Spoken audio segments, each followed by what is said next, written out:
Hello friends, എല്ലാവർക്കും സുഖമാണെന്ന് വിശ്വസിക്കുന്നു. അപ്പോൾ നമ്മൾ ഇന്ന് പറയാൻ പോകുന്നത് നോട്ടിൻ്റെ സെക്കൻഡ് എപ്പിസോഡാണ്. അപ്പോൾ സ്റ്റാർട്ടിങ്ങിൽ തന്നെ നമ്മുടെ ഫാറ്റ് സീനിന് നക്കുനെയാണ് കാണിക്കുന്നത്. അപ്പോൾ ഫാറ്റ് ആണെങ്കിൽ തൻ്റെ അടുത്ത് കിടക്കുന്ന ആരാന്നറിയാതെ അവനാണെങ്കിൽ പെട്ടെന്ന് ചാടിയൊക്കെ എണീക്കുന്നുണ്ട്. എന്നാൽ നക്കുൻ പറയുന്നുണ്ട്, നീ ഇങ്ങനെ പെട്ടെന്ന് ചാടിയൊന്നും എണീക്കില്ല, നിൻ്റെ തല വേദനിക്കുമെന്ന് പറയുന്നുണ്ട്. എന്നാൽ അവനതൊന്നും കേൾക്കാതെ പിന്നെ അങ്ങ് എണീക്കാൻ പോവാണ്. എന്നാൽ അപ്പോഴത്തേക്കും അവന് തല നന്നായിട്ട് വേദനിക്കാൻ തുടങ്ങും. അപ്പം നക്കുൻ പറയാണ്, നീ പേടിക്കണ്ട, ഇതിൻ്റെ റെസ്പോൺസിബിലിറ്റി ഞാൻ ഏറ്റെടുത്തോളാം എന്ന് പറയുന്നുണ്ട്. അപ്പം ഫാറ്റ് ചോദിക്കുകയാണ്, എന്ത് റെസ്പോൺസിബിലിറ്റി? അവനാണെങ്കിൽ നടന്ന കാര്യമൊന്നും ഓർമ്മയില്ലല്ലോ. അപ്പം നക്കുൻ പറയുന്നുണ്ട്, ഞാൻ നിന്നെ ബൈറ്റ് ചെയ്തു എന്ന് പറയുന്നുണ്ട്. അപ്പോൾ തന്നെ ഫാറ്റിനാണെങ്കിൽ അവൻ്റെ കഴുത്ത് വേദനിക്കാൻ തുടങ്ങും. അപ്പം നക്കുൻ പറയുന്നുണ്ട്, ഞാൻ നിന്നെ ബൈറ്റ് ചെയ്തതിലൂടെ നമ്മൾ തമ്മിലുള്ളൊരു ബോണ്ട് അവിടെ ഫോമായെന്നിങ്ങനെ പറയുന്നുണ്ട്. എന്നാൽ ഫാറ്റ് ചോദിക്കുകയാണ്, നിങ്ങൾ എന്തിനാണ് അങ്ങനെ ചെയ്തതെന്ന് ചോദിക്കുകയാണ്. അപ്പോൾ അവൻ പറയുന്നുണ്ട്, എനിക്കപ്പോൾ എന്നെ തന്നെ കൺട്രോൾ ചെയ്യാൻ പറ്റിയില്ല എന്ന് പറയാണ്. അപ്പോൾ അവൻ ചോദിക്കുകയാണ്, നിങ്ങളൊരു ആൽഫയാണോ? അപ്പം ഞാനോ എന്ന് ചോദിക്കുമ്പോഴത്തേക്കും നക്കുൻ പറയുന്നുണ്ട്, നീ ഒരു ഒമേഗയാന്ന് പറയുന്നുണ്ട്. എന്നാൽ അവനത് വിശ്വസിക്കുന്നില്ല. അപ്പം നക്കുൻ ചോദിക്കുന്നുണ്ട്, നിനക്ക് ആൽഫ ഒമേഗേനെ പറ്റിയിട്ട് വല്ലതും അറിയാമോ എന്ന് ചോദിക്കുന്നുണ്ട്. അപ്പോൾ അവൻ പറയുന്നുണ്ട്, ഞാൻ കേട്ടിട്ടുണ്ടെന്ന് ഇങ്ങനെ പറയുവാണ്. എന്നിട്ട് അവൻ പറയാണ്, നീ ഇനി വേറെ ആരെയും ഇഷ്ടപ്പെടാനൊന്നും പാടില്ല എന്ന് പറയുന്നുണ്ട് ഫാഡിനോട്. അപ്പോൾ അവൻ ചോദിക്കുന്നുണ്ട്, അതെന്താ? അല്ലേ തന്നെ എനിക്ക് റിലേഷൻഷിപ്പിലൊന്നും ഇരിക്കാൻ താല്പര്യമില്ലെന്നും പറയുന്നുണ്ട്.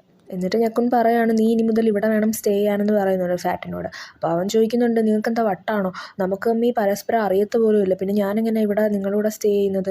അതുമാത്രമല്ല, ഇതൊരു ചെറിയ കാര്യമാണ്, ഇതിന് വേണ്ടിയിട്ട് നിങ്ങൾ റെസ്പോൺസിബിലിറ്റി ഒന്നും ഏറ്റെടുക്കേണ്ട കാര്യമില്ലെന്ന് അവൻ പറയുന്നുണ്ട്. എന്നിട്ട് നക്കുൻ പറയാണ്, നീ വെറുതെ വാശി പിടിക്കണ്ട, നീ ഇവിടെ തന്നെ നിൽക്കണമെന്ന് പറയാണ്. അപ്പോൾ ഫാറ്റ് പറയുന്നുണ്ട്, ഞാൻ വെറുതെ വാശി പിടിക്കുകയൊന്നുമല്ല, നിങ്ങൾക്ക് വട്ട അല്ലെങ്കിൽ ഒരു സ്ട്രേഞ്ചറിനെ ഇങ്ങനെ ബൈറ്റ് ചെയ്യുമോ എന്നൊക്കെ ചോദിക്കുന്നുണ്ട്. ശരിയാണ്, എനിക്കപ്പോൾ അത് കൺട്രോൾ ചെയ്യാൻ പറ്റിയില്ല, കാരണം നിൻ്റെ സ്മെൽ അത്രയും അട്രാക്റ്റീവ് ആയിരുന്നു, അത് നിൻ്റേത് മാത്രമാണ്, അത് അത്രയും യുണീക്കായിരുന്നു എന്നൊക്കെ പറയുകയാണ് അവൻ. അങ്ങനെ പറഞ്ഞിട്ട് നക്കുനാണെങ്കിൽ നമ്മുടെ ഫാറ്റിനെ വന്നങ്ങ് സ്മെല്ല് ചെയ്യുകയാണ്. എന്നിട്ട് പറയുന്നുണ്ട്, നിൻ്റെ സ്മെല്ല് ശരിക്കും നൈസാണ്, ശരിക്കും അട്രാക്റ്റീവാണെന്ന് പറയുന്നുണ്ട്. അപ്പം നമ്മുടെ ഫാറ്റാണെങ്കിൽ ചോദിക്കുന്നുണ്ട്, അപ്പം നിൻ്റെ സ്മെല്ലോ എന്ന് ചോദിക്കുന്നുണ്ട് തിരിച്ച്. അപ്പം നക്കുനാണെങ്കിൽ അവൻ്റെ ആ ഒരു ഫെറോമോൺ റിലീസ് ചെയ്യുന്നുണ്ട്. അപ്പോൾ അത് റിലീസായപ്പോൾ തന്നെ ഫാറ്റിന് ശരിക്കും അത് ഫീൽ ചെയ്യുന്നുണ്ട്. ഫാറ്റാണെങ്കിൽ അവൻ്റെ സ്മെല്ലിൽ ശരിക്കും അങ്ങ് അട്രാക്റ്റായി. അങ്ങനെ അവനാണെങ്കിൽ നമ്മുടെ നക്കുൻ്റെ അടുത്തോട്ട് ക്ലോസ് ആയിട്ട് ചെല്ലുവാണേ. അങ്ങനെ അവൻ പോലും അറിയാതെ അവൻ ആ ഒരു സ്മെല്ലിൽ ശരിക്കും അങ്ങ് സെഡ്യൂസായി പോവുകയാണ്. എന്നിട്ട് അവനാണെങ്കിൽ നമ്മുടെ നക്കുൻ്റെ അടുത്തോട്ട് ക്ലോസ് ആയിട്ട് ഇങ്ങനെ കിസ്സൊക്കെ ചെയ്യാനായിട്ട് വരെ പോകുന്നുണ്ട്. അപ്പോഴാണ് അവൻ പെട്ടെന്ന് ബോധത്തിൽ വന്നിട്ട് അവനങ്ങ് ഷൈ ആയിട്ട് അങ്ങ് മാറുവാണ് കേട്ടോ. എന്നിട്ട് നക്കുൻ പറയാണ്, നിന്നെ കണ്ട ആ ഒരു ഫസ്റ്റ് ടൈമിൽ എനിക്ക് നിന്നെ കിസ് ചെയ്യണമെന്നാണ് തോന്നിയെന്ന് പറയാണ്. അപ്പോൾ ഫാറ്റ് പറയാണ്, ഞാനതിന് സമ്മതിക്കത്തില്ലെന്ന് പറയാണ്. എന്നിട്ട് നക്കുൻ പറയുവാണ്, ഇതെല്ലാം നമ്മുടെ ആ ഒരു ഫെറോമോണിൻ്റെ സ്മെല്ല് കൊണ്ടാണെന്ന് പറയാണ്. നിൻ്റെ സ്മെല്ല് എനിക്ക് അത്രത്തോളം ഫേവറേറ്റ് ആണ്, അതുകൊണ്ടാണ് എനിക്ക് അപ്പം കൺട്രോൾ ചെയ്യാൻ പറ്റായിരുന്നതെന്ന് പറയുന്നുണ്ട്. അപ്പം നക്കുൻ പറയുന്നുണ്ട്, നിനക്ക് ഞാൻ പറഞ്ഞ വിശ്വാസം അല്ലെങ്കിൽ നീ തനിയെ നിൻ്റെ ഫെറോമോൺ റിലീസ് ചെയ്ത് നോക്കാൻ പറയുന്നുണ്ട്. അപ്പോൾ അവൻ പറയാണ്, നിങ്ങളെപ്പോലെ എനിക്ക് എങ്ങനെ റിലീസ് ചെയ്യാൻ പറ്റും, അല്ലെങ്കിൽ തന്നെ അതെങ്ങനെയാണ് ചെയ്യുന്നതെന്നൊക്കെ അവൻ ചോദിക്കുന്നുണ്ട്. അപ്പം നക്കുൻ പറയാണ്, നീ ജസ്റ്റ് നിന്നെ ഒന്ന് ഫോക്കസ് ചെയ്താൽ മതി, കണ്ണടച്ച് ജസ്റ്റ് ഒന്ന് ഫോക്കസ് ചെയ്താൽ മതി, അപ്പോൾ അത് താനെ റിലീസ് ആവുമെന്ന് പറയാണ്. അങ്ങനെ ഫാറ്റാണെങ്കിൽ അവൻ്റെ ആ ഒരു ഫെറോമോൺ റിലീസ് ചെയ്യുന്നുണ്ട്. അപ്പോൾ ആ ഒരു സ്മെല്ല് കിട്ടുമ്പോൾ തന്നെ നക്കുനാണെങ്കിൽ അവൻ്റെ ഫുൾ കൺട്രോളും പോവുകയാണ് കേട്ടോ. അങ്ങനെ അവനാണെങ്കിൽ നമ്മുടെ ഫാറ്റിൻ്റെ അടുത്തോട്ട് ക്ലോസ് ആയിട്ട് വരുന്നുണ്ട്. എന്നാൽ അപ്പോഴാണ് കേട്ടോ അങ്ങോട്ടേക്ക് നക്കിൻ കയറി വരുന്നത്. അപ്പോൾ നക്കിനെ കാണുന്നതും ദേഷ്യത്തിൽ നക്കുനാണെങ്കിൽ അവൻ്റെ ഫുൾ പവറും യൂസ് ചെയ്ത് അവനെതിരെ അങ്ങോട്ട് വിടുന്നുണ്ട് കേട്ടോ. എന്നാൽ അവനാണെങ്കിൽ തിരിച്ചും റെസിസ്റ്റ് ചെയ്യുന്നുണ്ട്, കാരണം അവനും ഒരു ട്രൂ ആൽഫ ആണല്ലോ, അപ്പോൾ അവനിതൊന്നും ഒരു പ്രശ്നമേ അല്ല. എന്നിട്ട് അവൻ ചോദിക്കുവാണ്, എൻ്റെ ബ്രദർ ഇത്രയും പൊസസീവ് ആവാൻ കാരണം എന്താണെന്നൊക്കെ ചോദിക്കുന്നുണ്ട്. അപ്പോഴാണ് അവൻ പറയുന്നത്, ഞാൻ അവനെ ഓൾറെഡി ബൈറ്റ് ചെയ്തു എന്ന് പറയാണ്. അപ്പോൾ ഇത് കേൾക്കുന്നത് അവൻ ഷോക്കാവുന്നുണ്ടെങ്കിലും എന്നിട്ട് അവരെ കളിയാക്കി ചോദിക്കുന്നുണ്ട്, അപ്പോൾ നിങ്ങളിനി കല്യാണം കഴിക്കാൻ പോവാണോ എന്നൊക്കെ പറയുന്നുണ്ട് കേട്ടോ. അപ്പം അവനെയാണെങ്കിൽ നക്കുനാണെങ്കിൽ അങ്ങോട്ട് ഓട്ടിക്കുവാണ് കേട്ടോ അവിടെ നിന്ന്.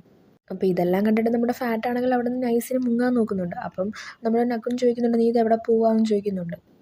അപ്പോൾ ഫാറ്റ് പറയാണ്, ഞാൻ എൻ്റെ വീട്ടിൽ പോവുകയാണെന്ന് പറയാണ്. അപ്പം അവൻ പറയുന്നുണ്ട്, നിനക്ക് ഇവിടുന്ന് പോകാൻ പറ്റത്തില്ല, നമ്മളുടെ ബോണ്ട് ഇപ്പോൾ സീലായിരിക്കുക, നമുക്ക് സെപ്പറേറ്റ് ആയിട്ട് അങ്ങനെ നിൽക്കാൻ പറ്റത്തില്ല എന്നൊക്കെ അവൻ പറയുന്നുണ്ട് നക്കുൻ. എന്നാൽ അവനാണെങ്കിൽ ഇതൊന്നും കേൾക്കാതെ, ഇല്ല എനിക്കെൻ്റെ വീട്ടിൽ പോകണമെന്നും പറഞ്ഞ് വാശി പിടിച്ചിങ്ങനെ നിൽക്കുകയാണ്. അങ്ങനെ ദേഷ്യം വന്ന നക്കുനാണെങ്കിൽ പറയുന്നുണ്ട്, ഒരു ഡീസൻ്റ് ആയിട്ടുള്ള ഒമേഗയാണെങ്കിൽ അവൻ്റെ ബോണ്ട് മേറ്റിനെ വിട്ടിട്ട് ഇങ്ങനെ പോകത്തില്ലെന്ന് പറയുന്നുണ്ട്. അപ്പോൾ ഇത് കേൾക്കുന്നത് ഫാറ്റാണെങ്കിൽ പറയാണ്, ഒരു ഡീസൻ്റ് ആയിട്ടുള്ള ആളാണെങ്കിൽ ഒരു സ്ട്രേഞ്ചറിനെ ഒരിക്കലും കയറി ബൈറ്റ് ചെയ്യത്തില്ലായിരുന്നു എന്ന് പറയാണ്. എന്നിട്ട് നക്കുൻ പറയാണ്, നിനക്ക് ഇതിനെ പറ്റിയിട്ട് ഒന്നും അറിയത്തില്ല എന്ന് പറയാണ്. അപ്പം അവൻ പറയുന്നുണ്ട്, അത് എനിക്കൊന്നും അറിയത്തില്ല, നിങ്ങൾക്ക് എന്നെ ഇവിടെ ഒരിക്കലും ഫോഴ്സ് ചെയ്ത് നിർത്താൻ പറ്റത്തില്ലെന്ന് പറയാണ്. അപ്പോൾ അവൻ ദേഷിച്ച് പറയുന്നുണ്ട്, അന്നേ ശരി, നീ ഇവിടുന്ന് ഇറങ്ങി പൊക്കോളാൻ പറയുന്നുണ്ട്. അങ്ങനെ അടുത്ത സീനിൽ നമ്മുടെ ഫാറ്റ് ആണെങ്കിൽ അവൻ്റെ വീട്ടിൽ വന്നിരിക്കുകയാണ്. അപ്പോഴാണ് അങ്ങോട്ടേക്ക് ഓങ്സ വരുന്നത്. അപ്പോൾ ഓങ്സ വന്നിട്ട് അവനെ കണ്ടിട്ട് ചോദിക്കുകയാണ്, നിൻ്റെ ഫേസൊക്കെ എന്താ വല്ലാതിരിക്കുന്നത്, നീ ഓക്കെ അല്ലേ എന്നൊക്കെ ചോദിക്കുന്നുണ്ട്. അപ്പോൾ അവൻ പറയുന്നുണ്ട്, അതൊന്നുമില്ല, ഞാൻ ഓക്കെ ആണെന്നൊക്കെ പറയുന്നുണ്ട്. എന്നിട്ടാണെങ്കിൽ അവൻ അവൻ്റെ ടെസ്റ്റിൻ്റെ റിസൾട്ട് എടുത്ത് ഓങ്സയുടെ കയ്യിൽ കൊടുക്കുകയാണ്. അങ്ങനെ അവർ രണ്ടുപേരും കൂടി ഇരുന്ന് റിസൾട്ട് നോക്കുമ്പോഴത്തേക്കും അവർക്ക് മനസ്സിലാവുകയാണ് ഫാറ്റ് ഒരു ഒമേഗയാണെന്ന് മനസ്സിലാവുകയാണ്. അപ്പം അതും വെറും നോർമൽ ഒമേഗയല്ല, അവനൊരു പ്യുവർ ഒമേഗയാണ്. ഓങ്സെ പറയാണ് 10ൽ വെറും 1% ഒമേഗാസ് കാണത്തുള്ളൂ. അതിലും ഈ പ്യുവർ ഒമേഗാസ് എന്ന് പറയുന്നത് വളരെ റെയറാണ്. മില്യൺസിൽ ഒന്നൊക്കെ കാണത്തുള്ളൂ എന്നാണ് കേട്ടോ അവൻ പറയുന്നത്. അപ്പോൾ ഇതെല്ലാം കേട്ടിട്ട് ഫാറ്റ് ആണെങ്കിൽ പറയാണ് നീ ചുമ്മാ പറയുന്നതല്ലേ എന്നൊക്കെ ചോദിക്കുന്നുണ്ട്. അപ്പോൾ അവൻ പറയാണ് ഇല്ല, ഞാൻ സത്യമാണ് പറയുന്നതെന്ന് പറയുന്നുണ്ട്. എന്നിട്ട് അവൻ പറയാണ് നോർമൽ ഒമേഗാസും പ്യുവർ ഒമേഗാസും തമ്മിൽ നല്ല ഡിഫറൻസ് ഉണ്ട്. കാരണം അവർക്ക് പ്രഗ്നൻ്റ് ആവാൻ പറ്റും, അതേപോലെ തന്നെ അവർക്ക് മറ്റുള്ളവരെ സെഡ്യൂസ് ചെയ്യാനൊക്കെ പറ്റും. എന്നാൽ അവരുടെ ഇമ്മ്യൂൺ സിസ്റ്റം കുറച്ച് വീക്കായിരിക്കും എന്ന് പറയുന്നുണ്ട്. എന്നാൽ പ്യുവർ ഒമേഗയുടെ ഗുണങ്ങളിപ്പം ഓൾമോസ്റ്റ് ആൽഫാസിൻ്റെ കണക്കാണെന്ന് പറയുന്നുണ്ട്. അവൻ പറയുന്നുണ്ട് നീ കെയർഫുള്ളായിട്ടിരിക്കണം, ആരെയും നിന്നെ ബൈറ്റ് ചെയ്യാനൊന്നും സമ്മതിക്കില്ലെന്ന് പറയുന്നുണ്ട്. അങ്ങനെ അവൻ്റെ ഇരുത്തയൊക്കെ കാണുമ്പോൾ തന്നെ ഓങ്സയ്ക്ക് എന്തോ ഡൗട്ട് അടിക്കും. അങ്ങനെ അവനാണെങ്കിൽ നോക്കുമ്പോഴത്തേക്കും അവനെ ഓൾറെഡി ആരോ ബൈറ്റ് ചെയ്തേക്കുവാണ്. അപ്പം ഇത് കാണുന്നത് ഓങ്സ് ചോദിക്കും നിന്നെ ആരാ ബൈറ്റ് ചെയ്തത്, നീ അയാളുടെ അടുത്തോട്ട് തന്നെ തിരിച്ചു പോകണം, ഇല്ലെങ്കിൽ വലിയ പ്രശ്നമാവും, നിൻ്റെ ജീവന് തന്നെ ആപത്താവും എന്നൊക്കെ പറയുന്നുണ്ട്. എന്നിട്ട് അവൻ പറയുന്നുണ്ട് ആൽഫി ഒമേഗ ഇങ്ങനെ സെപ്പറേറ്റ് ആയിട്ട് നിന്നൂടെ, അങ്ങനെ നിൽക്കുവാണെങ്കിൽ നിനക്ക് ബോൺ ഫീവർ എന്നുള്ള അസുഖം വരും, അത് വന്നു കഴിഞ്ഞാൽ നിനക്ക് നിൻ്റെ ജീവൻ പോലും നഷ്ടപ്പെടാനുള്ള സാധ്യതയുണ്ട്, അതുകൊണ്ട് നീ തിരിച്ചു പോകാൻ പറയുന്നുണ്ട്. എന്നാൽ ഫാറ്റ് ആണെങ്കിലോ തറപ്പിച്ച് പറയുകയാണ് ഇല്ല ഞാൻ പോകത്തില്ല എന്ന് അവൻ തറപ്പിച്ച് പറയുകയാണ്. അപ്പോൾ അടുത്ത സീനിൽ നക്കുൻ്റെ ഫാമിലിയാണ് കാണിക്കുന്നത്. അപ്പോൾ അവിടെയാണെങ്കിൽ അവൻ്റെ അച്ഛൻ്റെ അടുത്ത് ഒരാളൊന്ന് റിപ്പോർട്ട് ചെയ്യുന്നുണ്ട് എല്ലാ കാര്യങ്ങളും, അവൻ്റെ അനിയൻ്റെ പോലീസ് കേസും, അതേപോലെ ഇന്നലെ രാത്രി നക്കുനാണെങ്കിൽ ഒരു സ്ട്രേഞ്ചറിനെ വീട്ടിൽ കൊണ്ടുവന്ന കാര്യം എല്ലാം അയാളുടെ അടുത്ത് പറഞ്ഞു കൊടുക്കുന്നുണ്ട്. അപ്പം അയാളാണെങ്കിൽ ഭയങ്കരമായിട്ടും ദേഷിക്കുകയാണ് കേട്ടോ, ഇങ്ങനെ വീട്ടിൽ സ്ട്രേഞ്ചറിനെയൊക്കെ കൊണ്ടുവരരുത്, നിൻ്റെ അടുത്ത് പറഞ്ഞിട്ടുള്ളതല്ലേ എന്നൊക്കെ ചോദിച്ചിട്ട് ഇങ്ങനെ ദേഷിക്കുമ്പോഴത്തേക്കും നക്കിനാണെങ്കിലും പറയാം അതൊരു സ്ട്രേഞ്ചറൊന്നും അല്ല, അവന് ഓൾറെഡി നക്കുനാണെങ്കിൽ ബൈറ്റ് ചെയ്തു എന്നും കൂടെ കേൾക്കുമ്പോഴത്തേക്കും അയാൾ ദേഷ്യത്തിൽ നമ്മുടെ നക്കുനെ അങ്ങ് അടിക്കുകയാണ് കേട്ടോ ചെയ്യുന്നത്. എന്നിട്ട് അവൻ്റെ അടുത്ത് ദേഷ്യപ്പെട്ടിട്ട് അയാളാണെങ്കിൽ അവിടെ നിന്ന് ഇറങ്ങി പോകുന്നുണ്ട്. അങ്ങനെ അത് കെട്ടാകുമ്പോഴത്തേക്കും അടുത്തത് നമ്മുടെ ഫാറ്റിനെയാണ് കാണിക്കുന്നത്. അപ്പോൾ അവനാണെങ്കിൽ അവൻ്റെ റൂമിൽ ഇങ്ങനെ ഇരിക്കുമ്പോഴത്തേക്കും പെട്ടെന്ന് അവന് തണുക്കാൻ തുടങ്ങുകയാണ്. അങ്ങനെ അവനാണെങ്കിൽ ഓരോ ഷീറ്റൊക്കെ എടുത്ത് മൂടി അവനാണെങ്കിൽ അവിടെ അങ്ങ് കിടക്കുവാണ് കേട്ടോ, മൂടി പതച്ച്. അങ്ങനെ നക്കിനാണെങ്കിൽ അവൻ്റെ ബ്രദറിൻ്റെ അടുത്ത് സോറിയൊക്കെ ചോദിക്കുന്നുണ്ട്. എന്നാൽ അവൻ പറയുന്നത് സാരമില്ല, അറ്റ്ലീസ്റ്റ് അച്ഛൻ അറിഞ്ഞല്ലോ. അത് കഴിഞ്ഞ് അവനാണെങ്കിൽ അവൻ്റെ അമ്മയുടെ മടിയിലൊക്കെ കിടക്കുന്നുണ്ട്. എന്നിട്ട് അവൻ്റെ അമ്മ ചോദിക്കുകയാണ് നീ എന്തിനാണ് അവനെ ബൈറ്റ് ചെയ്തത്, എന്താ പറ്റിയെന്ന് ചോദിക്കുന്നുണ്ട്. അപ്പോൾ അവൻ പറയുകയാണ് എനിക്കറിയില്ല, അവൻ്റെ ആ ഒരു സ്മെല്ല് അത് അത്രയധികം അട്രാക്റ്റീവായിരുന്നു, എന്നെക്കൊണ്ട് കൺട്രോൾ ചെയ്യാനേ പറ്റിയില്ല എന്ന് അവൻ പറയുകയാണ്. എന്നിട്ട് അവർ പറയുകയാണ് ഒരു ട്രൂ ആൽഫയായിട്ടുള്ള നിനക്ക് ഇത്രയും സ്ട്രോങ് ആയിട്ടുള്ള കൺട്രോൾ ഉണ്ടായിട്ടും എങ്ങനെയാണ് നിനക്കിങ്ങനെ പറ്റിയെന്നൊക്കെ ചോദിക്കുന്നുണ്ട്. അല്ലെങ്കിൽ ഇനി നീ കണ്ടുമുട്ടിയത് അത് നിൻ്റെ സോൾമേറ്റ് ആയിരിക്കുമോ എന്ന് ഇങ്ങനെ ചോദിക്കുകയാണ് അമ്മ. ഞാൻ കേട്ടിട്ടുണ്ട് നമ്മുടെ ശരിക്കുമുള്ള സോൾമേറ്റിനെ കണ്ടുമുട്ടുകയാണെങ്കിൽ നമ്മളുടെ ആ ഒരു ഫീലിങ്സ് നമുക്ക് ഒരിക്കലും കൺട്രോൾ ചെയ്യാൻ പറ്റത്തില്ല എന്ന്. എന്നാൽ അതൊക്കെ നമ്മുടെ ഡെസ്റ്റിനിയിൽ വളരെ റെയറായിട്ടേ നടക്കത്തുള്ളൂ. എന്തായാലും ഇപ്പോൾ നീ അവനെ ബൈറ്റ് ചെയ്തു, ഇപ്പോൾ നിങ്ങൾ തമ്മിലുള്ള ബോണ്ട് സീഡായിരിക്കുകയാണെന്ന് പറയുകയാണ്. എന്നിട്ട് നമ്മുടെ ഫാറ്റിനെ തിരക്കുവാണ് കേട്ടോ അമ്മ. അപ്പോൾ അടുത്ത സീനിൽ ഫാറ്റിനെയാണ് കാണിക്കുന്നത്. അവനാണെങ്കിൽ ഓങ്സയുടെ ആ ഒരു കോഫി ഷോപ്പിൽ വന്നിരിക്കുകയാണ്. അപ്പോൾ അവിടെ ഇരുന്നിട്ടൊന്നും അവന് യാതൊരു മാറ്റവും ഇല്ല. എന്നിട്ട് ഓങ്സയുടെ പറയുന്നുണ്ട് നീ ഈ ഏത് ടെമ്പറേച്ചറിലാണ് ഈ എയർ കണ്ടീഷണർ സെറ്റ് ചെയ്ത് വെച്ചിരിക്കുന്നത്, അത് മാറ്റാനൊക്കെ പറയുന്നുണ്ട്. അപ്പോൾ അവൻ പറയുന്നുണ്ട് നോർമലി വെച്ചിരിക്കുന്ന ടെമ്പറേച്ചർ തന്നെയാണെന്നൊക്കെ പറയുന്നുണ്ട്. എന്നാലും നമ്മുടെ ഫാറ്റിനാണെങ്കിൽ അത് കൺട്രോൾ ചെയ്യാനേ പറ്റുന്നില്ല. അവനാണെങ്കിൽ വല്ലാതെ തണുക്കുന്നുണ്ട്. അപ്പം നമ്മുടെ ഓങ്സയാണെങ്കിൽ അവനൊരു പുതപ്പൊക്കെ ഇങ്ങനെ എടുത്ത് ചൂടി കൊടുക്കുന്നുണ്ട്. അങ്ങനെ അതിൻ്റെ സ്മെല്ല് ഇഷ്ടപ്പെടാതെ അവന് അത് ഓങ്സയ്ക്ക് തന്നെ തിരിച്ചു കൊടുക്കുകയാണ്. എന്നിട്ട് പറയുന്നുണ്ട് നീ ഇത് വാഷ് ചെയ്തില്ലേ എന്ന് പറയാണ്. അപ്പോൾ അവൻ പറയുന്നുണ്ട് ഞാനിത് ഇന്നലെ കൂടെ വാഷ് ചെയ്തതാണ്, ഒരു സ്മെല്ലൊന്നും ഇല്ലല്ലോ എന്ന് പറയുന്നുണ്ട്. അങ്ങനെ ഇതെല്ലാം നമ്മുടെ ബോഡി ഗാർഡ് കാണുന്നുണ്ട് കേട്ടോ. ഇതെല്ലാം അവൻ ഫോണിലൂടെ പറഞ്ഞും കൊടുക്കുന്നുണ്ട് അപ് ടു ഡേറ്റ് ആയിട്ട്. അങ്ങനെ ഫാറ്റാണെങ്കിൽ വീട്ടിൽ വന്നിരിക്കുമ്പോഴത്തേക്കും അവന് എന്തോ ഒരു സ്ട്രേഞ്ച് ആയിട്ടുള്ളൊരു സ്മെല്ല് കിട്ടുവാണ്. അങ്ങനെ അവനാണെങ്കിൽ അതെല്ലാം അവിടെ ചുറ്റുമൊക്കെ നോക്കുന്നുണ്ട്. അങ്ങനെ നോക്കിയിട്ട് അവനാണെങ്കിൽ ഒരു ഉടുപ്പിൽ നിന്ന് ആ ഒരു സ്മെല്ല് കിട്ടുമ്പോഴത്തേക്കും അവന് വല്ലാത്തൊരു ആശ്വാസം അവന് കിട്ടുവാണ്. അങ്ങനെ അവനാണെങ്കിൽ ആ ഒരു ഡ്രസ്സ് ഇങ്ങനെ സ്മെല്ല് ചെയ്തിട്ട് അതിങ്ങനെ നന്നായിട്ട് മുറുക്കി ഹഗ്ഗൊക്കെ ചെയ്തിരിക്കുന്നുണ്ട്. അങ്ങനെ ആ ഡ്രസ്സാണെങ്കിൽ അവൻ തലേന്നിട്ട ഡ്രസ്സാണ്. അപ്പം അതിനകത്താണെങ്കിൽ നമ്മുടെ നക്കിൻ്റെ ആ ഒരു സ്മെല്ലുണ്ട്. അപ്പോൾ പെട്ടെന്ന് ആ ഒരു സ്മെല്ല് പോകുമ്പോഴത്തേക്കും അവനെ തന്നെ കൺട്രോൾ ചെയ്യാൻ പറ്റുന്നില്ല. അവൻ പിന്നെയും പഴയതുപോലെ തന്നെ ആവുകയാണ്. അവൻ്റെ ആ ഒരു ഫീലിങ്സ് ഒന്നും അവന് കൺട്രോൾ ചെയ്യാനേ പറ്റുന്നില്ല. അവൻ വല്ലാതെ പാനിക് ആവുന്നുണ്ട് കേട്ടോ. അങ്ങനെ അവൻ്റെ ആ ഒരു ഫെറോമോൺ റിലീസാവുന്നത് അവന് കൺട്രോൾ ചെയ്യാനേ പറ്റുന്നില്ല. അവനാണെങ്കിൽ അങ്ങ് ശരിക്കും ഇമോഷണൽ ആവുകയാണ്. അവൻ പറയുന്നുണ്ട് എനിക്ക് എന്താ പറ്റിയത്, എനിക്ക് എന്താ ഇത് കൺട്രോൾ ചെയ്യാൻ പറ്റാത്തതെന്നൊക്കെ പറഞ്ഞ് അവൻ ശരിക്കും അങ്ങ് കരയുന്നുണ്ട് കേട്ടോ. അങ്ങനെ കരഞ്ഞ് അവനാണെങ്കിൽ അങ്ങ് അവൻ്റെ ബോധം പോവുകയാണേ. അങ്ങനെ അവിടേക്കാണെങ്കിൽ ഓങ്സ വരുന്നുണ്ട്. അപ്പോൾ ഓങ്സ വരുമ്പോൾ കാണുന്നത് ഇങ്ങനെ യാതൊരു റെസ്പോൺസും ഇല്ലാതെ കിടക്കുന്ന നമ്മുടെ ഫാറ്റിനെയാണ്. അപ്പോൾ ഫാറ്റിനെ ഇങ്ങനെ കിടക്കുന്ന കാണുമ്പോഴത്തേക്കും അവനാണെങ്കിൽ സഹിക്കുന്നില്ല. അവനാണെങ്കിൽ ഒരുപാട് കരഞ്ഞ് വിളിക്കുന്നുണ്ട്, ഫാറ്റ് എണ്ണീക്ക് എന്നൊക്കെ പറയുന്നുണ്ട്. എന്നാൽ ഒരു റെസ്പോൺസും ഇല്ല. അപ്പോഴാണ് അങ്ങോട്ടേക്ക് നക്കുൻ വരുന്നത്. നക്കുൻ വന്ന് ഫാറ്റ്സിനെ എടുക്കാനായിട്ട് പോകുമ്പോഴത്തേക്കും നമ്മുടെ ഓങ്സ പറയുന്നുണ്ട്, നീ ആരാ, നീ വിട് അവനെ വിടാൻ പറയുന്നുണ്ട്. അപ്പോഴത്തേക്കും നമ്മുടെ നക്കുനാണെങ്കിൽ അവൻ്റെ ഒരു ഫെറോമോണിൻ്റെ പവർ വെച്ചിട്ട് നമ്മുടെ ഓങ്സേനെ അങ്ങ് വേദനിപ്പിക്കുകയാണ് കേട്ടോ. അപ്പോൾ അവൻ്റെ ബ്രദർ വന്നിട്ട് പറയുന്നുണ്ട്, നിർത്ത്, അവനെ ഇങ്ങനെ ഹേർട്ട് ചെയ്യല്ലേ എന്നിങ്ങനെ പറയുന്നുണ്ട്. അങ്ങനെ അവനും തിരിച്ച് അവൻ്റെ ഫെറോമോൺ യൂസ് ചെയ്ത് അവനെ പ്രൊട്ടക്റ്റ് ചെയ്യാൻ നോക്കുന്നുണ്ട്. അങ്ങനെ നക്കുനാണെങ്കിൽ ഫാറ്റ്സേനെ എടുത്തുകൊണ്ട് അങ്ങ് പോകുന്നുണ്ട്. അപ്പം നക്കിനാണെങ്കിൽ ഓങ്സേനെ അടുത്ത് വന്നിട്ട് ചോദിക്കുന്നുണ്ട്, നീ ഓക്കെ അല്ലേ എന്ന് ചോദിക്കുന്നുണ്ട്. അങ്ങനെ ഓങ്സയാണെങ്കിൽ എണീറ്റിട്ട് പറയുന്നുണ്ട്, എനിക്ക് ഫാറ്റിൻ്റെ അടുത്ത് പോകണം, എൻ്റെ ബ്രദറിൻ്റെ അടുത്ത് പോകണമെന്ന് അവനിങ്ങനെ പറയുന്നുണ്ട്. അപ്പം ഫാറ്റിൻ്റെ ബ്രദറാണെന്ന് തോന്നുന്നു കേട്ടോ ഓങ്സെ. എന്തായാലും നമുക്ക് നോക്കാം. എന്നിട്ട് അവൻ പറയുകയാണ്, ആരാ എൻ്റെ ബ്രദറിനെ കൊണ്ടുപോയത്, എന്നെ വീട്, എനിക്ക് ഫാറ്റിൻ്റെ അടുത്ത് പോകണമെന്നൊക്കെ പറഞ്ഞ് അവൻ ഭയങ്കരമായിട്ടും ബഹളം വെക്കുകയാണ്. അപ്പോഴത്തേക്കും അവനെ ഒന്ന് കാമാക്കാൻ വേണ്ടിയിട്ട് നമ്മുടെ നക്കിനാണെങ്കിൽ അവനെ കയറി അങ്ങ് കിസ് ചെയ്യുവാണ് കേട്ടോ ചെയ്യുന്നത്. അത് കഴിഞ്ഞ് അവനൊന്ന് കാമാവുന്നുണ്ടെങ്കിലും അവൻ അവിടെ ഇരുന്നങ്ങ് കരയുവാണ്. അങ്ങനെ നക്കുനാണെങ്കിൽ ഫാറ്റിനെ അവൻ്റെ വീട്ടിലോട്ട് കൊണ്ടുവരുവാണ്. അങ്ങനെ വീട്ടിൽ വന്നതിന് ശേഷം അവർ രണ്ടുപേരും ക്ലോസ് ആയിട്ട് ഹഗ്ഗൊക്കെ ചെയ്യുന്നുണ്ട്. അങ്ങനെ അത്യാവശ്യം അവർ ക്ലോസ് ആയിട്ടുള്ള ആ ഒരു കുറച്ച് മൊമെൻറ്റ്സും കാര്യങ്ങളൊക്കെയാണ് ഇങ്ങനെ പോകുന്നത്. അത് കഴിഞ്ഞ് അവർ അത്യാവശ്യം ഇൻറ്റിമേറ്റും ആവുന്നുണ്ട്. അങ്ങനെ അവർ കുറച്ച് ഇൻറ്റിമേറ്റ് സീൻസും ഒക്കെ കാണിക്കുന്നുണ്ട്. അങ്ങനെ അടുത്ത ദിവസം ഉറക്കത്തിൽ നിന്ന് നമ്മുടെ ഫാറ്റ് കണ്ണ് തുറക്കുന്നുണ്ട്. അവനിപ്പോൾ ഓക്കെയാണ്.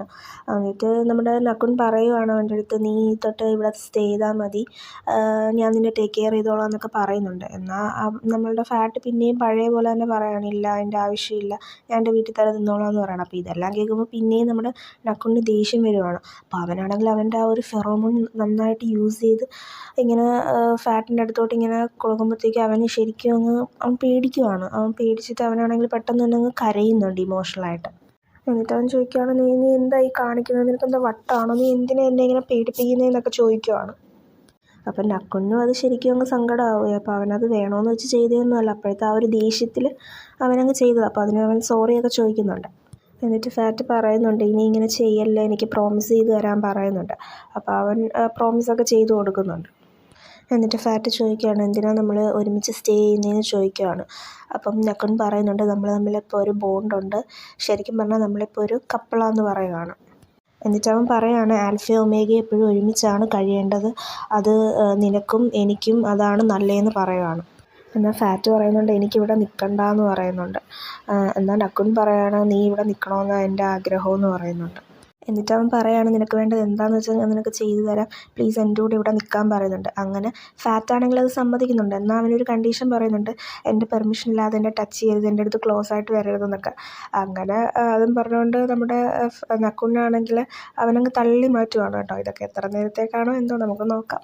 അങ്ങനെ ഫാറ്റാണെങ്കിൽ അവൻ്റെ വീട്ടിൽ വന്നിട്ട് അവൻ്റെ സാധനങ്ങളെല്ലാം പാക്ക് ചെയ്യുന്നുണ്ട്. അങ്ങനെ അവൻ്റെ കൂടെ 2 ബോഡി ഗാർഡ്സും കൂടെ വന്നിട്ടുണ്ട് കേട്ടോ അവനെ ഹെൽപ്പ് ചെയ്യാനൊക്കെ. അങ്ങനെ അതെല്ലാം എടുത്തിട്ട് അവനാണെങ്കിൽ തിരിച്ച് നക്കുൻ്റെ വീട്ടിലോട്ട് തന്നെ വരുവാണ്. അടുത്ത സീനിൽ അവർ ഫാമിലി ആയിട്ട് ബ്രേക്ക്ഫാസ്റ്റ് ഒക്കെ കഴിച്ചുകൊണ്ടിരിക്കുമ്പോഴത്തേക്കും നമ്മുടെ നക്കുനും ഫാറ്റ്സയും വരുന്ന കാണുമ്പോഴത്തേക്കും അവൻ്റെ അച്ഛനും അതേപോലെ തന്നെ അവൻ്റെ ബ്രദർ നട്പിച്ചും അവർ രണ്ടുപേരും അങ്ങ് എണീറ്റ് പോകുന്നുണ്ട്. അത് കഴിഞ്ഞ് അവൻ്റെ അമ്മ പറയുകയാണ് അവരുടെ അടുത്ത് രണ്ടുപേർക്കും ഇരുന്ന് ഫുഡൊക്കെ കഴിക്കാനായിട്ട്. എന്നിട്ട് നമ്മുടെ ഫാറ്റ്സൊക്കെ ആണെങ്കിൽ നക്കുൻ അവൻ്റെ അമ്മേനെയൊക്കെ പരിചയപ്പെടുത്തി കൊടുക്കുന്നുണ്ട്. എന്നിട്ട് അമ്മയാണെങ്കിൽ അവൻ്റെ അടുത്ത് പറയുന്നുണ്ട്, നീ ഇവിടെ ഒറ്റയ്ക്കല്ല, ഞാനും നിന്നെപ്പോലെ തന്നെ ഒരു ഒമേഗയാന്നൊക്കെ പറയുന്നുണ്ട്. അപ്പോൾ അടുത്ത സീനിൽ നമ്മുടെ ഫാറ്റും ഓങ്സയും കൂടെ സംസാരിക്കുകയാണ്. അപ്പോൾ ഓങ്സ ചോദിക്കുന്നുണ്ട്, നീ ഓക്കെ അല്ലേ എന്നൊക്കെ ചോദിക്കുന്നുണ്ട്. അപ്പോൾ അവൻ പറയുകയാണ്, ഞാൻ ഓക്കെ ആണെന്ന് പറയുകയാണ്, പക്ഷേ എനിക്ക് ഇപ്പം ജോബ് ചെയ്യണമെന്ന് ഇവൻ പറയുന്നുണ്ട്. എൻ്റെ റെസ്പോൺസിബിലിറ്റി ആരുടെയും പുറത്തിടാൻ എനിക്ക് താല്പര്യമില്ല, എനിക്ക് മറ്റുള്ളവരെ പോലെ ഒരു നോർമൽ ലൈഫ് ജീവിക്കണമെന്നൊക്കെ ഇവൻ പറയുകയാണ്. അപ്പം നമ്മുടെ ഓങ്സ ചോദിക്കുന്നുണ്ട്, നീ ഇതിൻ്റെ അക്കൗണ്ടിൻ്റെ അടുത്ത് പറഞ്ഞോന്ന് ചോദിക്കുകയാണ്. അപ്പോൾ അവൻ പറയുകയാണ്, ഞാൻ ഇതുവരെ പറഞ്ഞിട്ടില്ലെന്ന് പറയുകയാണ്. അപ്പോൾ അവൻ പറയുന്നുണ്ട്, നീ എന്നെ കഫേയിലോട്ട് വാ, നമുക്ക് അവിടെ വന്ന് സംസാരിക്കാമെന്ന് പറഞ്ഞ് പറയുന്നുണ്ട്. അങ്ങനെ ഇവനാണെങ്കിൽ ഒറ്റയ്ക്കൊന്നും അല്ല കേട്ടോ കഫേയിലോട്ട് വന്നത്, ഇവൻ്റെ കൂടെ ഇപ്പോൾ 2 ബോഡി ഗാർഡ്സ് ഉണ്ട് കേട്ടോ എവിടെ പോയാലും. അപ്പോൾ ഇവനാണെങ്കിൽ ഇതൊക്കെ ഒട്ടും യൂസ്ഡ് അല്ലല്ലോ. അപ്പോൾ ഇവനാണെങ്കിൽ അവരുടെ അടുത്ത് പറയുന്നില്ല, നിങ്ങൾ വേണമെങ്കിൽ പുറത്ത് പൊക്കോ എന്നൊക്കെ പറയുന്നുണ്ട്. എന്നാൽ അവരാണെങ്കിൽ അതൊന്നും കേൾക്കുന്നില്ല. എന്നിട്ട് ഓങ്സ വന്നിട്ട് ഫാറ്റിനെ കളിയാക്കുവാണ്, നിൻ്റെ ഹസ്ബൻഡ് ചിലപ്പോൾ അവൻ്റെ വൈഫിനെ കാണാതെ പോകുന്നു പേടിച്ചായിരിക്കും ഇങ്ങനെ ബോഡി ഗാർഡ്സിനെയൊക്കെ വിട്ടേക്കുന്നതെന്നൊക്കെ പറഞ്ഞ് കളിയാക്കുവാണേ. അപ്പം ഫാറ്റ് പറയുന്നുണ്ട്, ഞാൻ അവൻ്റെ വൈഫൊന്നും അല്ല എന്നൊക്കെ പറയുന്നുണ്ട്. എന്നിട്ട് നമ്മുടെ ഓങ്സെ പറയാണ് അവനെന്തായാലും ഭയങ്കര ഹാൻഡ്സമാണ്, അതേപോലെ തന്നെ ട്രൂ ആൽഫയാന്നൊക്കെ പറയാണ്. അപ്പം ഫാറ്റ് ആണെങ്കിൽ പറയുന്നുണ്ട് ഞാനൊരു പ്യുവർ ഒമേഗയാന്നുള്ള കാര്യം വേറെ ആരും അറിയരുതെന്നൊക്കെ അതിങ്ങനെ സീക്രട്ടായിട്ട് ഇങ്ങനെ പറയുവാണ് കേട്ടോ. അപ്പോഴത്തേക്കും അങ്ങോട്ട് നക്കിൻ കയറി വരുന്നുണ്ട്. അപ്പോൾ നക്കിനെ കാണുന്നത് നമ്മുടെ ഓങ്സെ ആണെങ്കിൽ നൈസായിട്ട് അവിടെ നിന്ന് മുങ്ങുന്നുണ്ട്. അപ്പോൾ ഫാറ്റ് ചോദിക്കുന്നുണ്ട് നീ എന്തിനാണ് ഇവിടെ വന്നതെന്ന് ചോദിക്കുന്നുണ്ട്. അപ്പോൾ അവൻ പറയാണ് അത് എൻ്റെ ബോസ് പറഞ്ഞിട്ട് എൻ്റെ സിസ്റ്ററിലോ എന്നെ വീട്ടിൽ കൊണ്ടുപോകാനാണ് വന്നതെന്ന് പറയുകയാണ്. അപ്പം അവൻ ചോദിക്കുകയാണ് ഞാനും നിൻ്റെ ബ്രദറുമായിട്ട് ഇതുവരെ ഒരു റിലേഷൻഷിപ്പിലൊന്നും ആയിട്ടില്ല, പിന്നെ എൻ്റെ സിസ്റ്ററിലോ എന്നൊന്നും വിളിക്കാതെന്ന് പറയണം. അപ്പോൾ അവൻ പറയാണ് സിസ്റ്ററിലോ വേണ്ടെങ്കിൽ ബ്രദറിലോ ഒന്ന് വിളിക്കാമെന്നൊക്കെ പറഞ്ഞിട്ട് അവനെ ഇങ്ങനെ ടീസ് ചെയ്യുവാണ്. അത് കഴിയുമ്പോൾ ഫാറ്റ് ആണെങ്കിൽ നക്കിൻ്റെ അടുത്തോട്ട് വരുന്നുണ്ട്. അപ്പോൾ നക്കുൻ ചോദിക്കുവാണ് നിൻ്റെ സാധനങ്ങളെല്ലാം റൂമിലോട്ട് ഷിഫ്റ്റ് ചെയ്തോ എന്ന് ചോദിക്കുന്നുണ്ട്. അപ്പോൾ അവൻ പറയാണ് ഞാൻ വേറൊരു റൂമിലോട്ട് മാറിക്കോട്ടെ എന്ന് ചോദിക്കുന്നുണ്ട്. അപ്പോൾ അവൻ പറയാണ് ഇല്ല, നമ്മൾ രണ്ടുപേരും ഒരുമിച്ച് തന്നെ സ്റ്റേ ചെയ്യണമെന്ന് പറയാണ്. അത് കഴിയുമ്പോൾ നക്കുനാണെങ്കിൽ അവൻ്റെ 2 ബോഡി ഗാർഡ്സിനെ ഫാറ്റിനെ ഇൻട്രൊഡ്യൂസ് ചെയ്ത് കൊടുക്കുകയാണ്. എന്നിട്ട് പറയുന്നുണ്ട് ഇനി മുതൽ നിൻ്റെ കാര്യങ്ങളെല്ലാം ഇവർ നോക്കിക്കോളൂ എന്ന് പറയുകയാണ്. അപ്പോൾ അവൻ പറയുന്നുണ്ട് എൻ്റെ കാര്യങ്ങൾ നോക്കാൻ എനിക്കറിയാം, എനിക്ക് ബോഡി ഗാർഡ്സിൻ്റെ ആവശ്യമൊന്നും ഇല്ലെന്ന് പറയുന്നുണ്ട്. എന്നാൽ അവർ പറയുന്നുണ്ട് സോ നിങ്ങൾക്ക് എന്താവശ്യം ഉണ്ടെങ്കിലും ഞങ്ങളത് ചെയ്തു തന്നോളാം, നിങ്ങളൊന്നുകൊണ്ടും പേടിക്കണ്ടെന്നൊക്കെ അവർ പറയുന്നുണ്ട്. എന്നിട്ട് അവരടുത്ത് പൊക്കോളാൻ പറയുന്നുണ്ട് കേട്ടോ നക്കുൻ. അപ്പം ഫാറ്റ് പറയുന്നുണ്ട് ശരി ഞാൻ നിൻ്റെ ഓർഡർ കേട്ടോളാം, പക്ഷേ എനിക്ക് വർക്ക് ചെയ്യണമെന്ന് അവൻ പറയുവാണ്. അപ്പം നക്കുൻ പറയുന്നുണ്ട് നിനക്ക് വർക്ക് ചെയ്യേണ്ട ആവശ്യമൊന്നും ഇല്ല എന്ന് പറയുന്നുണ്ട്. അപ്പം ഫാറ്റ് പറയുന്നുണ്ട് ഞാൻ വെറുതെ ഇരുന്ന് അങ്ങനെ ബോറടിച്ച് ചത്തുപോകും, പ്ലീസ് ഞാൻ ഭയങ്കര സ്കിൽഫുള്ളാണ്, ഞാൻ നിന്നെ ഒരുപാട് ഹെൽപ്പ് ചെയ്യാം, ഞാൻ ഗ്രാജുവേറ്റഡ് ആണ്, അങ്ങനെ ഇങ്ങനെയെന്നൊക്കെ അവൻ കുറേ പറയുന്നുണ്ട്. അപ്പം നക്കുനാണെങ്കിൽ ശരി സമ്മതിക്കുന്നുണ്ട്, നീ എന്നെ നാളെ മുതൽ ഹെൽപ്പ് ചെയ്തോ, എൻ്റെ വർക്കിൽ എന്നെ ഹെൽപ്പ് ചെയ്യാനായിട്ട് വന്നോളാനൊക്കെ അവൻ സമ്മതിക്കുന്നുണ്ട്. അപ്പം ഇത് കേൾക്കുന്നത് നമ്മുടെ ഫാറ്റിന് ശരിക്കും സന്തോഷമാവുന്നുണ്ട്. അങ്ങനെ അവനാണെങ്കിൽ ഒരു ക്യൂട്ട് സ്മൈലൊക്കെ നമ്മുടെ നക്കുനിന് കൊടുക്കുന്നുണ്ട്. അപ്പോൾ ഇവിടെ വെച്ചിട്ടാണ് നമ്മുടെ എപ്പിസോഡ് 2